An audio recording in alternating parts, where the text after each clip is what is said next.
Jake, go get me a wrench. Yes, master.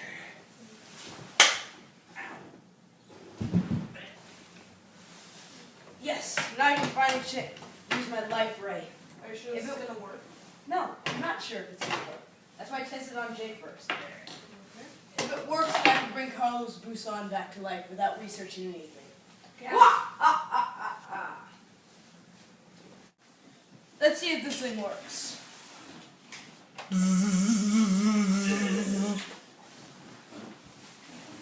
It's fine. It works. Brains, master. Magic. Ow. Okay, maybe a glitch or two, but it works. Brains. Good job digging them up, Jake. Thank you, master. So now we're gonna have to get him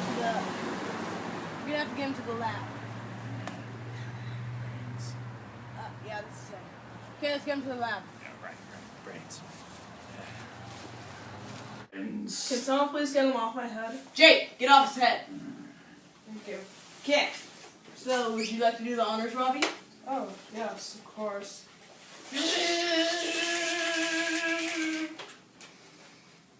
What's up? Brains. Hydrate. Okay. What was that for, master? I don't want him awake yet. Okay. Oh, good.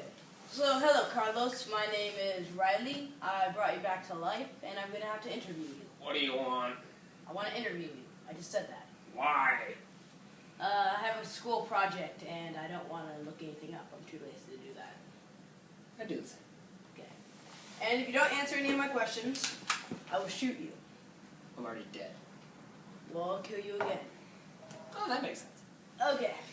So, where were you born? I was born to Lacano parents in the Philippines, in the rural village of Magnamana, in the town of Balindia Pagnisian.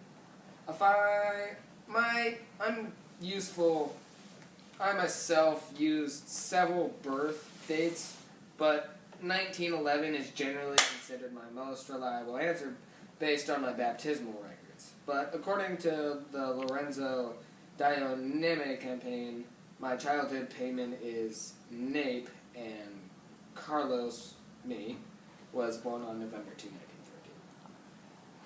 1913. Okay. I see your mind's still trying to get used to being alive. Okay. I guess not that too.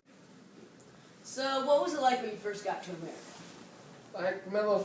Like many Filipinos during the time I left America on July 22nd, 1930, at age 17, in hope of finding salvation from economic depression at my home. I never again saw my Philippine homeland. No sooner had I arrived in Seattle was I had immediately met with the hostile of racism, forcing me to work in low-paying jobs. I worked as a farmer, harvesting grapes, asparagus, and other kinds of jobs. I was a hard laborer in the fields of California. Interesting.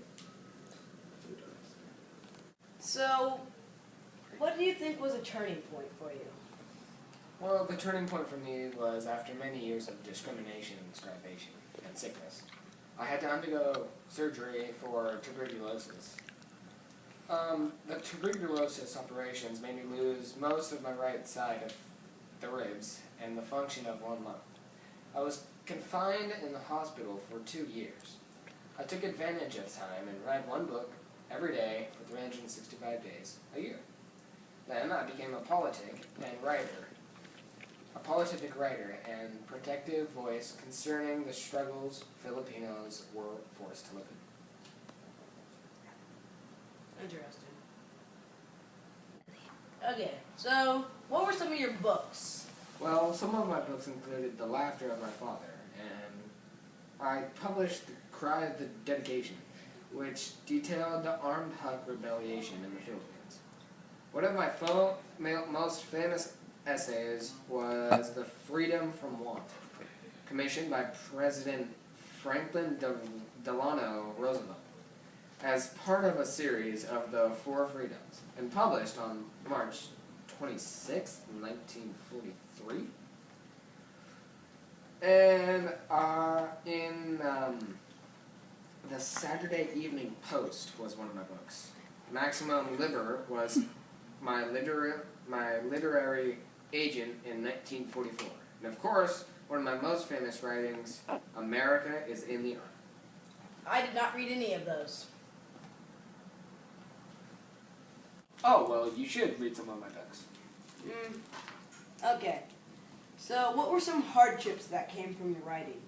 Well, as a progressive writer of labor struggles, I was blacklisted by the FBI due to my labor organization and socialist writings.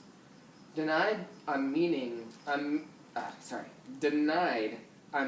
to provide for myself. My later years were of fight and hardship, probably including alcoholism. So, what were some of your favorite quotes from your books? I don't know about favorite, but I believe that a good one is, "The old world is dying, but a new world is being born." It generates inspiration from the child, I forget the word, but that beats up all upon us.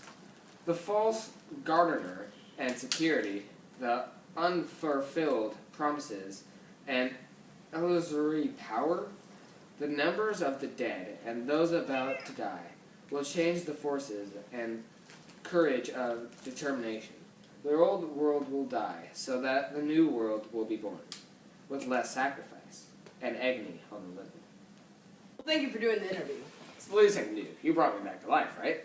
Yeah, about that. The thing I used to bring you back to life is going to wear off in 10, maybe 12 seconds. Wait, what? 3, 2, Wait, 1. no. Master? So, Jake, do you still want brains? No, I have Halo Reach now. But is that going to happen to me? I can't remember. Okay. Right. Great. Let's get him back to the graveyard. I'm just kidding.